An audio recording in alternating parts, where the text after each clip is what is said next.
Центарот за поправки Ништо ново е прв простор во градот, каде што граѓаните ќе можат да стекнат вештини за поправки. Значи, ова не е класичен сервис каде што се носат расипани предмети и се оставаат, туку идејата ни е да мобилизираме заедницата. Во Скопје има се помалку мајстори, тоа е нешто што Ништо ново, а јарно сака да го адресира како проблем.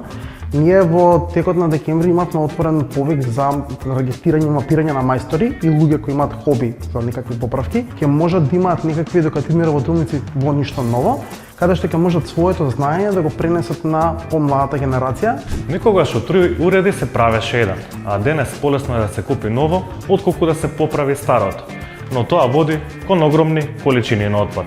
Нашите родители, баби, дедовци, поради оскудацијата од ресурси, навистина биле вешти во реупотребата на материјалите и тоа е нешто на кое што ние треба да се гордееме. Да не посегнуваме по нови работи доколку има можност за поправки. На самите работилници дојдоа луѓе со сопствени машини за шиње, каде што на истите учеа како, заедно со помош на искусна шивачка, да ги користат истите машини.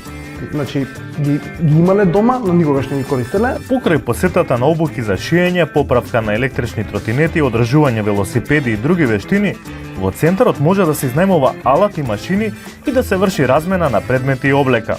Не секогаш може да добиеме бор машина од комшијата, меѓутоа тука имаме замислено библиотека за алати и предмети кои што ќе овозможи на луѓето преку членство да изнајмуваат на 1-2 дена колку и да е потребно. Циркуларната економија е навистина тренд на ниво на политики, на ниво на менување на однесување, меѓутоа во делот на рециклирање мора да го валидираме дека тоа е навистина скапо и неисплатливо и дека превенцијата на отпад е токму она кое што треба да не насочи кон иднината.